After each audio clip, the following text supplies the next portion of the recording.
All right, so the purpose of this lecture is to cover the topic culturally responsive classroom management. Here is our trusty um, lecture organizer.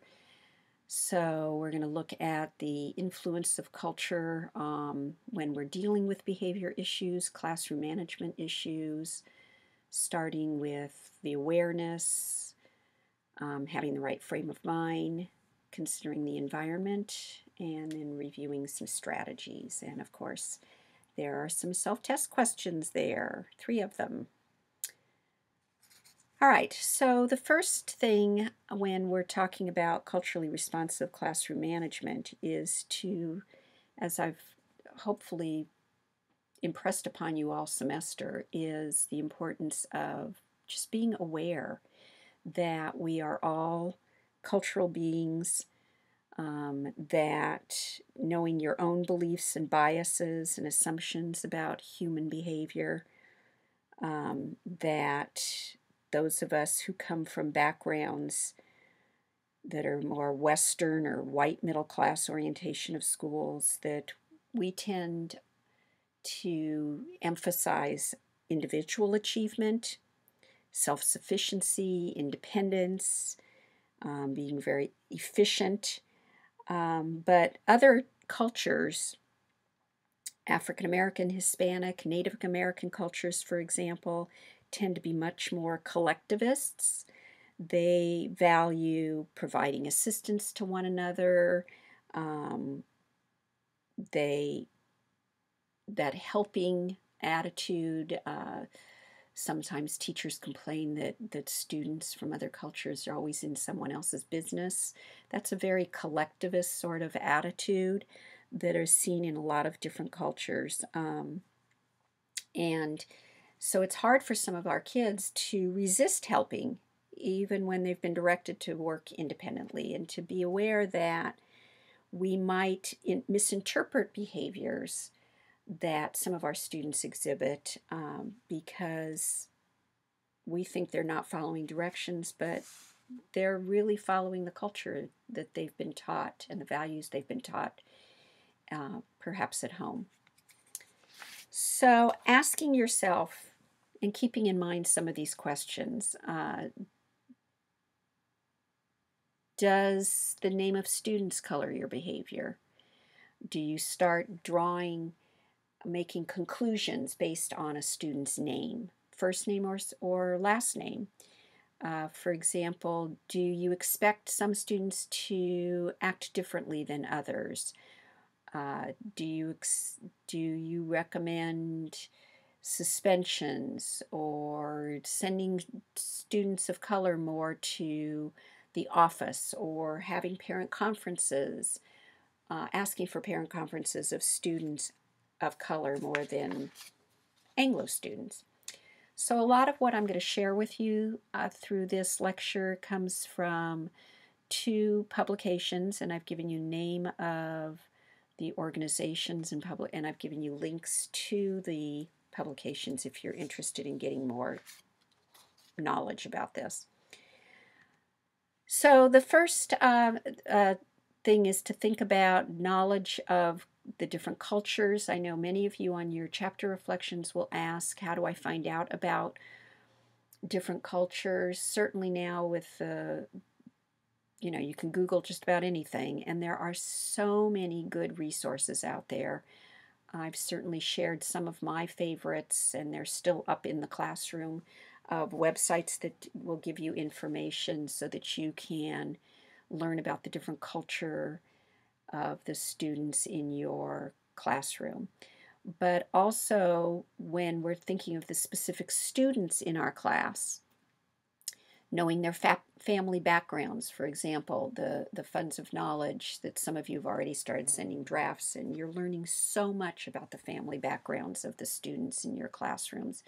The previous educational experiences, not just of the families, but even for some of our students, particularly the older students who may have moved around a lot, who may be recent or maybe not so recent immigrants. The knowing about the cultural norms for interpersonal relationships. We're going to touch on some of those right now, but also in the lecture, maybe the first or second week of class, talking about culturally responsive teaching and knowing, for example, that certain cultures you don't, for example, have eye contact, or you stand away from people when you're talking to them, those kinds of interpersonal relationships. That knowing what the parents' expectations for discipline are, that might even be a good thing to add to the funds of knowledge types of discussions that we have with students, or the expectations for discipline. And certainly cultural styles with regards to time and space, again, distances, keeping appointments, that kind of a thing. It used to be we would say that it's good to be colorblind, but it isn't good to be colorblind. It's better to recognize that everybody is different and that each person brings different values and beliefs to a classroom and to a situation, both our students and us. And to not use our knowledge about different cultures to stereotype, but rather as a way to demonstrate that we're open and that we're willing to learn about aspects of culture that are important to our students and to their families. And so looking at some of those websites, but also asking the students, asking their families, is a great way to acknowledge the differences of the cultures in our classroom. Also, to understand the ways that schools reflect and perpetuate discriminatory practices that are still seen in our larger society. So, for example, some of the practices of our schools that marginalize or privilege certain groups of students, like our standardized testing. Tracking is a good example of how we marginalize students. Putting all of our ELs in different class periods separate from our fluent English speakers is a way to marginalize students. Special ed is a form of tracking. Self-contained classrooms is a form of tracking. Some schools get better resources than others based on the not only the academic level, but also the poverty level of students. So that uneven distribution of resources, that some schools have more resources than others. Charter schools, good example of schools that have many more resources because they are charters. They are able to hit the parents up for money and other resources. And there's been oodles of research, particularly recently, on suspensions and expulsions of English learners as well as other culturally diverse students. And that our English learners, our students of color, are expelled, they're suspended a lot more than Anglo students. So some classroom behavior management with regards to English learners. I know I sound like a broken record, but one of the best things that we can do is to model appropriate classroom behavior and do that explicitly. If you model appropriate classroom behavior, if you point out when other students are, simple things like, I like the way so-and-so is raising his hand, or I like the way another student is not interrupting, and just saying that is a good start. Providing physical settings, classroom settings that take into account the language needs of our English learners. Explaining procedures well, and then translate the procedure. Don't assume that all of our students, particularly our English learners, know what the different procedures are in our classroom. So particularly at the beginning of the school year is where you might want to use these bullets that are on this slide. Not just having your rules posted, but explaining the procedures, and of course translate in the language of the students. if needed, and to use different kinds of routines. Routines for turning in paper, routines for asking questions, routines for heading papers. All of that needs to be modeled. And when you give directions or you give instructions for how to do something, to observe your English learners, see if they're looking at others for clues, and how do they react to make sure that they understand what's expected of them. And if not to assume that just because they didn't follow directions is because they're being defiant, but maybe they just didn't understand what you just said. So a good place to start, particularly if a student is not following directions or is acting out in some way, is to think of these 3 bullets. First is to think of your physical setting. Where is your English learners seated? Can they see? Can they hear? Can they see the board? Are they sitting next to somebody who may be able to explain or be a good buddy for them to give them pointers if they aren't completely fluent in what you're discussing in your classroom? Think about the amount of contact that your English learner has with you. Are they able to access, or are you able to access them and give them feedback and to clarify things for them, particularly at the beginning of the school year when your class may be very different from other classrooms that they've been in or other teachers that they've had. The 3rd bullet, was your assessment of your English learners' abilities accurate? Maybe the acting out or the lack of participation or getting their classwork not completed or done incorrectly is because they really didn't understand what they were being asked to do.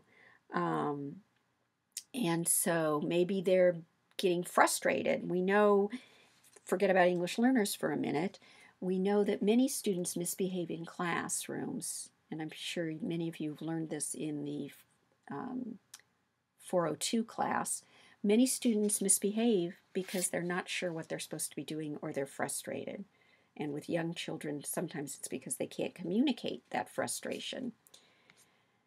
So looking at the classroom environment, both inside the class and outside, make sure your classroom is inviting, it's comfortable.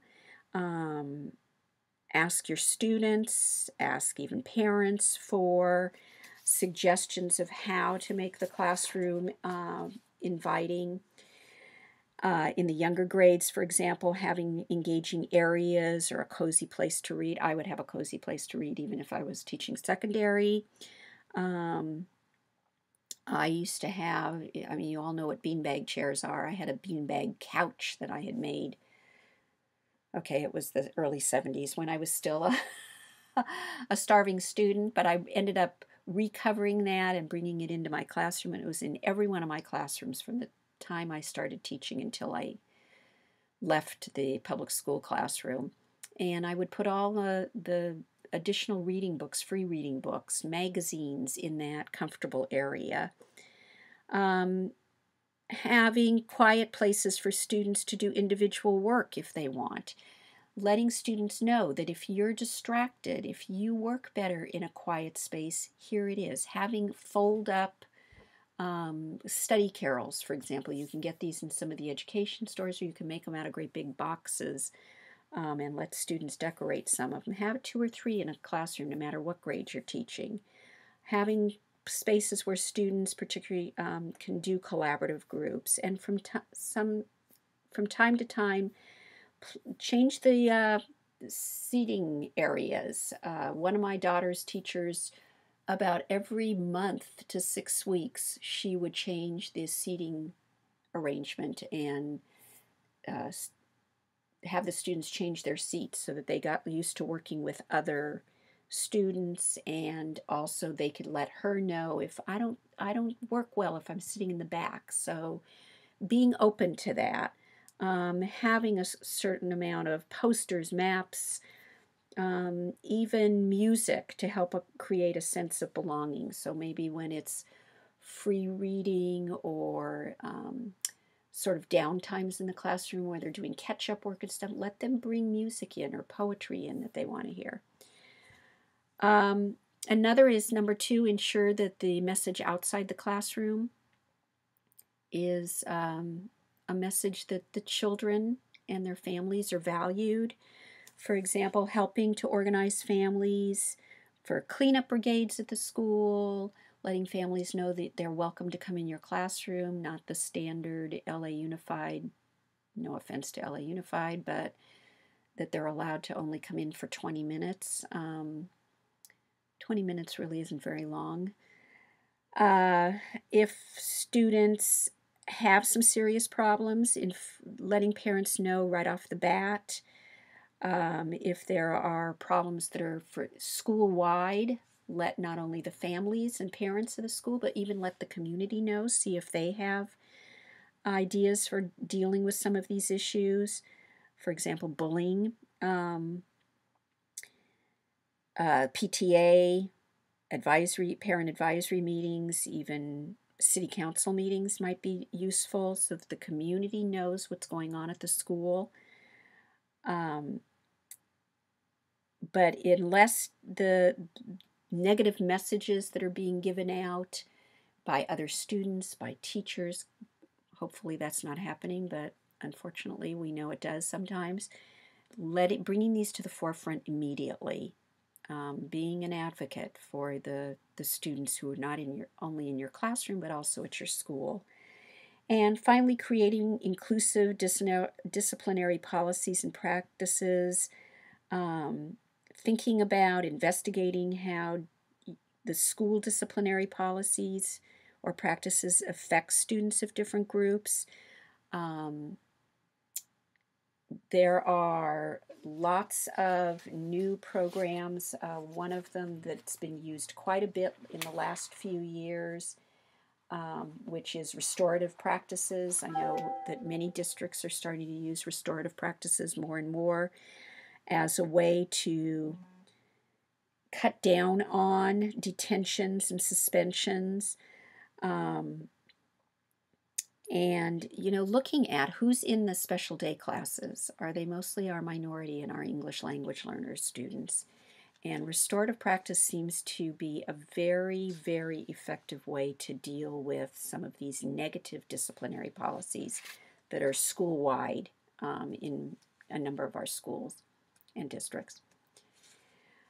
So thinking about some of the cultural influences on behavior, the first one is interactional styles that different cultures have. So for example, the degree of directness. In some cultures, it's preferable to just get right to the point, or to say what you have to say. Many of us who are Anglo, I'll speak for myself, who have been raised here in the United States. We have a parent conference. It's like, get right down to business. We're here to deal with the problem, or I'm here to share the progress that your student has made. And some cultures, some of our families may take offense to that if I start right off the bat with getting down to business. It's what I've learned over the years, particularly working with the Hispanic communities, is that it's better if I share information either about myself or do a little, maybe 5 minutes of chit chat first, talking about a cultural event maybe that took place in the community or a holiday, talking to the family about how they celebrated the holiday, sharing something about myself, and then move into the purpose of the meeting. Again, some cultures feel that without sharing that information and without considering that sharing, that we're being rude. And so it's just being aware of, and you'll find that most people, I'm sure you found this in your FOK visits, most people like talking about themselves. So if you start with something informal, you're going to find that they're going to be much more receptive to the formal part of your conference or your meeting. In some cultures, um, there may be a dramatic display of emotions using voice and the volume of the voice or your tone, or using gestures or facial expressions. And to not, just because somebody raises their voice doesn't mean that they're angry, that may be a cultural thing. It also could be that even with some of your students, that if they get loud, it could be they come from a family where there's a lot of people in the family, and when everybody gets together, the person that's the loudest is the one that gets heard. So it doesn't necessarily mean that they're angry or that they're being defiant. And so interpretations of emotional can sometimes be difficult. In some cultures, it's not uncommon, or it's viewed as disrespectful for more than one person to speak at a time. In other cultures, it's very typical for people to do crosstalk and to be talking at the same time. And so that doesn't mean that you allow that in your classroom. It just means that you have to model and you have to say what the expectations are for classroom discussions. I know a few of you came to the session that I did at the SIM conference on talking together, and that's exactly what that's about, is setting up those norms for classroom discussions, because we know that when we have students from all different cultures, they're coming with their own familiarity, and we want to just help them understand what our expectations are in our classroom. And certainly the degree of movement in some cultures, being able to move around is very common. And certainly when you get our little kiddos that, or big kiddos that have attentional problems, allowing students to do that, not expecting them to sit for long periods of time, even if it's standing up, walking around the room, sitting back down again, or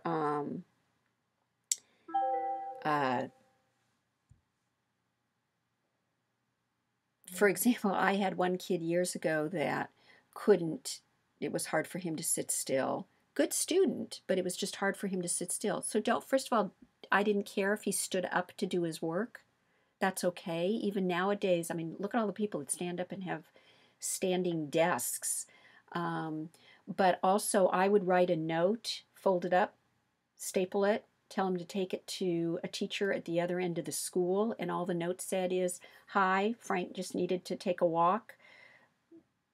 Write okay on this and send him back." And in that 5 minutes that it took him to take that, he was then come back to my room and could go on to his work. Thinking about how consideration is shown is another cultural influence on behavior. In some cultures, consideration of others is shown by refraining from behaviors. In other cultures, it's shown by being very tolerant, by being very outward in their consideration of others. So just being aware that different people, different cultures have different ways of showing consideration, and things that you might think are unpleasant or offensive may not be. In some cultures, thinking about personal space, not playing music loudly is a way to show consideration. In other cultures, they may be disturbed by it.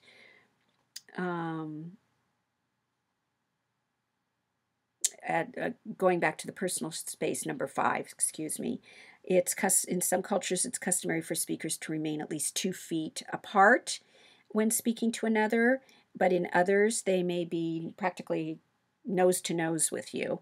And failure to recognize this is often interpreted as a desire to seek intimacy or a prelude to aggression, and so you just want to be aware.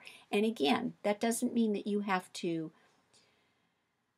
put up with, for example, nose to nose when somebody's having a conversation, but that you teach your students what your expectations are in the classroom, and you model it for them. Attitudes towards sharing. Some cultures may emphasize communal property rights and reinforce the notion, for example, that what's mine is yours and what's yours is mine. But other cultures and students may be very they don't have that sharing attitude. This is mine, you have yours, and so just being aware of that philosophy, and that if a student takes something of someone else's, they may be coming from the attitude of, oh, well, I thought this was classroom property. I didn't realize that it was your property. And again, covering these issues, particularly at the beginning of the school year. Moving on to response to authority figures. Some of our students have trouble with authority figures.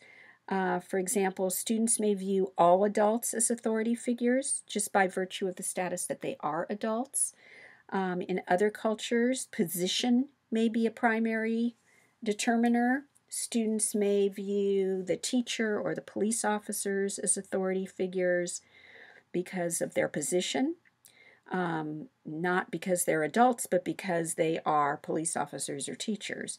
In some cultures, students show respect for authority figures by not making eye contact, and so being aware of that. In other cultures, questioning the authority figures would be considered disrespectful. So as teachers, when we say to do things, they're not going to question it. And you'll find this very often with even family members. In many cultures, we as teachers are considered authority figures. So why would a parent question anything that we do in our classroom? Why would a parent question anything that they hear at an IEP meeting or at a parent conference? In other cultures, though, questioning authority is valued as an indicator of critical thinking. We find that very often here in our Western cultures. In some cultures, their parenting or management style is very permissive because it's viewed as a way to encourage children's individuality and self-expression. But in other cultures, a permissive management style would indicate weakness or a lack of concern by the parents. So in considering those cultural influences on behavior, you might want to think about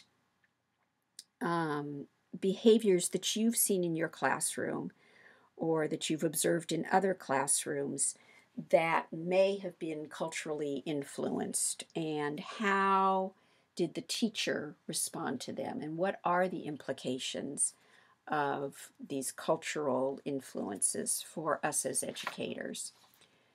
So when thinking about specific strategies to use in the classroom, I like to think about using cultural diversity sort of as a lens that I then look at or view the tasks of classroom management. And if we were all meeting, we would have a discussion of why cultural diversity could be used as a lens.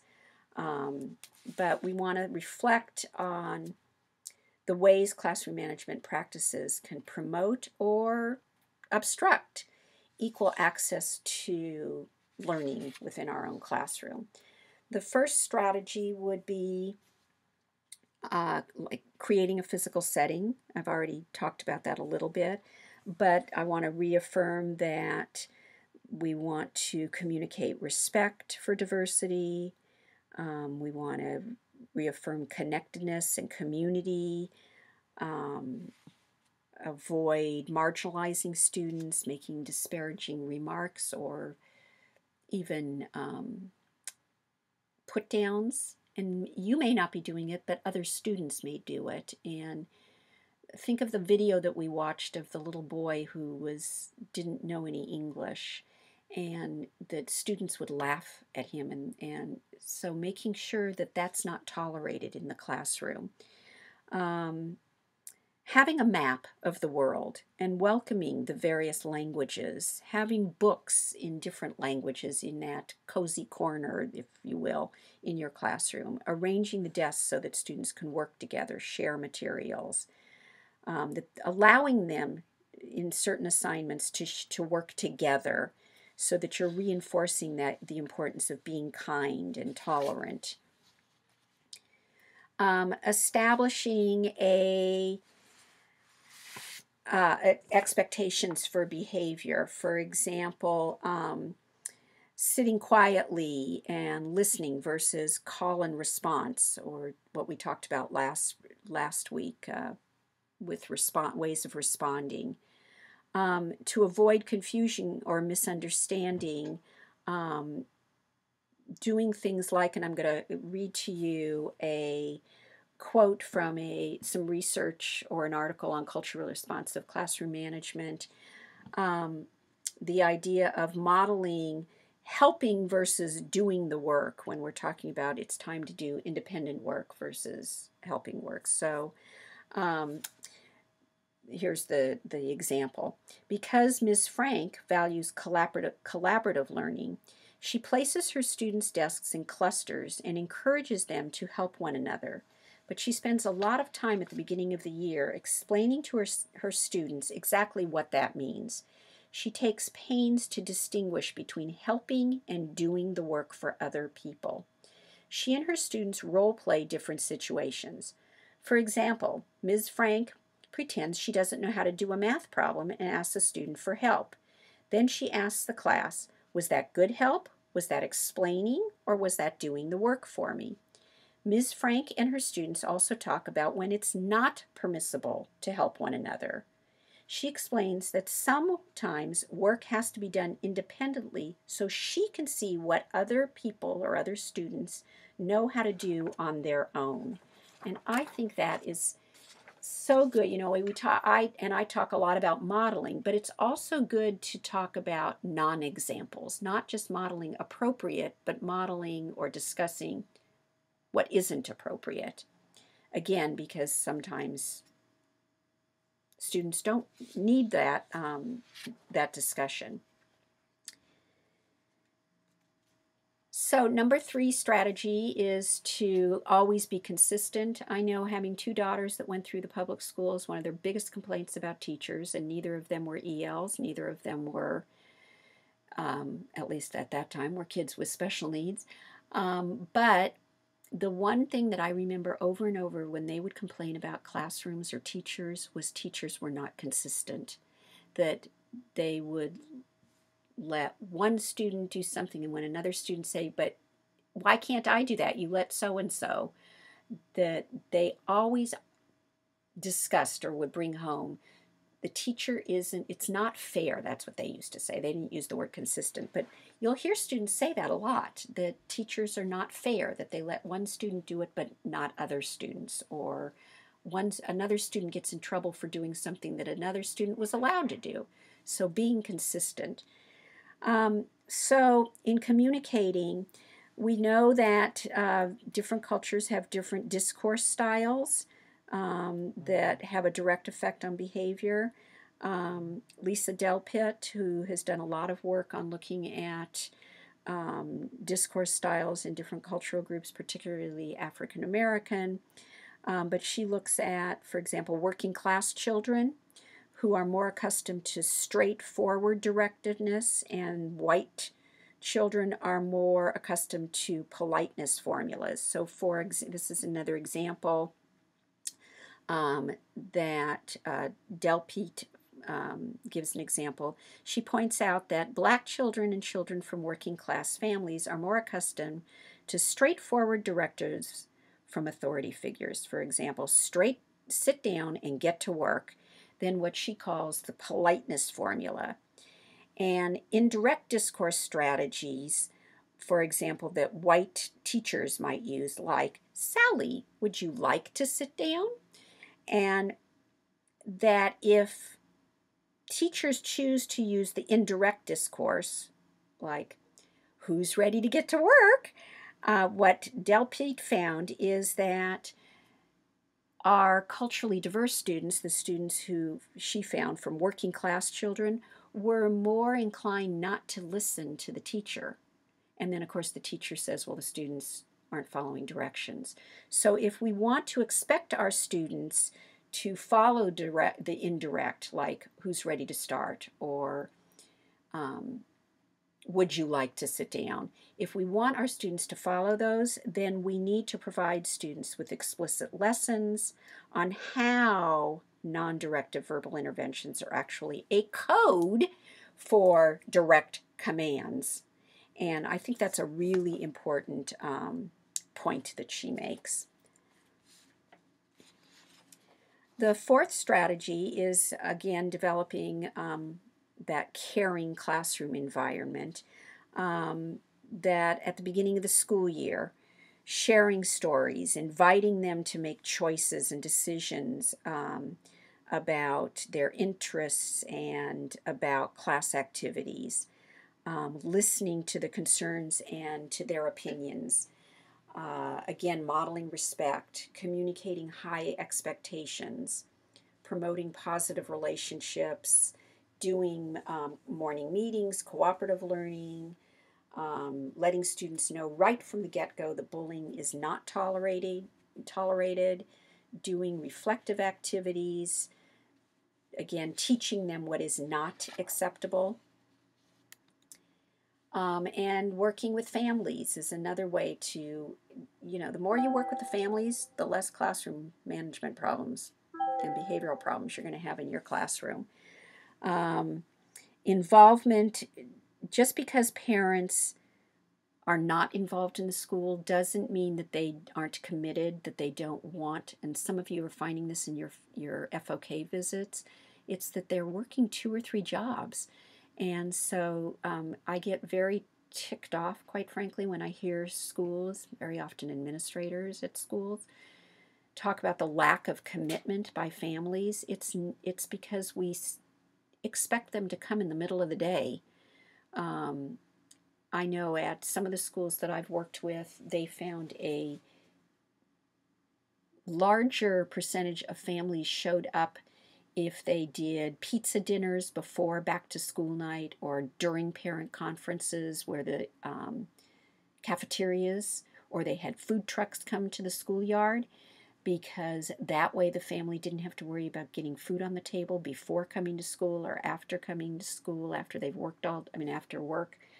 It just builds more of a community too, where people are sitting around eating and talking and chatting, and that the teachers are there too, informally having fun, informally sharing with the families.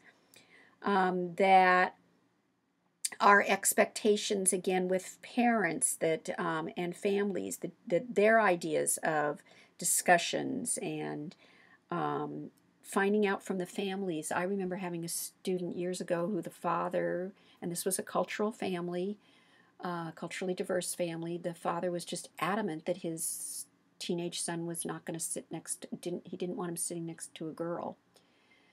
And having discussions about the difference between their country that they came from and the expectations for girls and boys sitting together, and here in the United States. I just recently met with a administrator at a school for Orthodox Jewish boys to teach them technical skills. Many of these boys are on the spectrum, and talking to them about preparing some of these boys to maybe coming over to here at CSUN. And the administrator was saying they don't want their boys coming to CSUN because they're going to get tempted by our girls.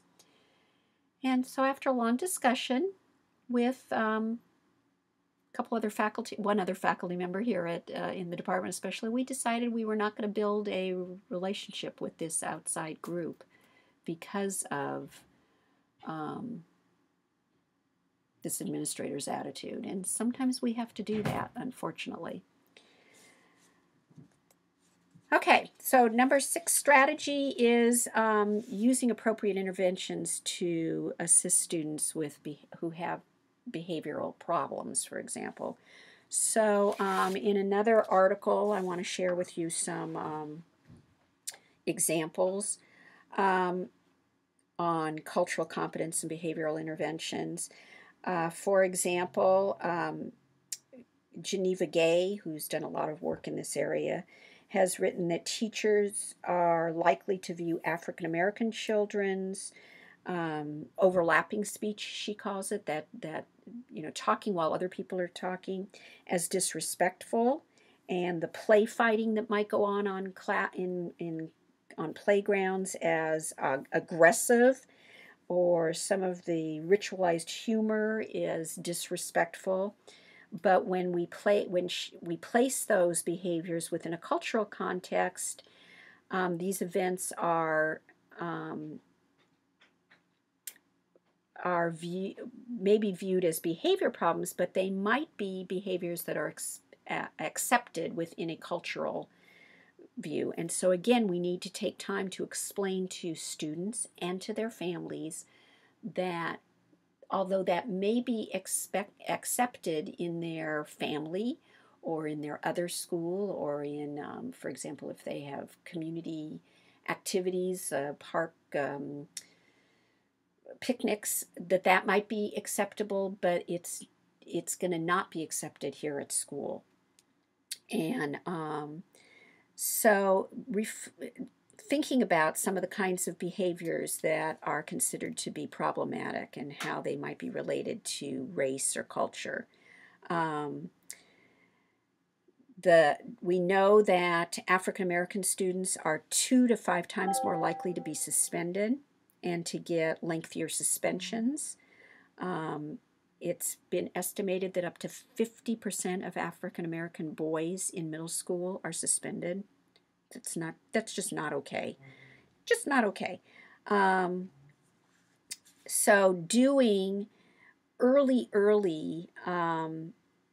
interventions and thinking about, for example, that PLUS article that many of you read before the midterm, that first tier that is considered best practice, not just for academics, but also for kids for behaviors, that that first tier in RTI or in the MTSS is that expectations, not only again for academics, but behavior is for all students. And then that second tier would be where we look at early interventions for students that may have problem behaviors, but looking at the culture and are these behaviors culturally related?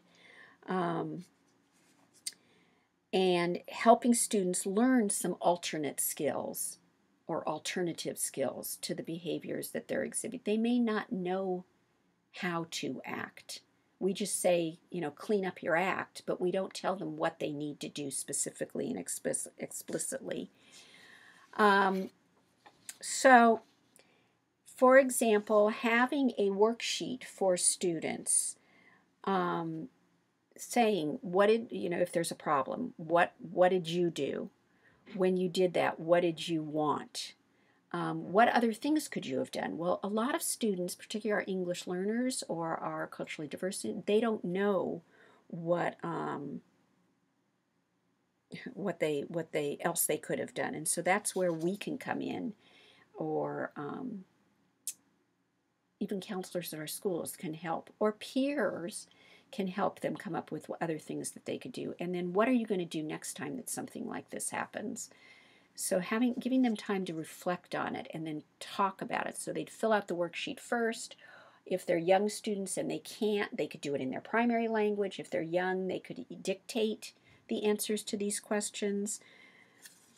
And finally, consider teaching social skills. I know I mentioned that earlier, but this is a great way not only for our English learners to use language, but it's also for our kids with disabilities, our students on the spectrum, our kids with emotional problems, even our ADD kids, to learn appropriate behavior. And you only need 5 or 10 minutes in your classroom, and not even every day, even 2 times a week. I used to do it for 10 minutes twice a week.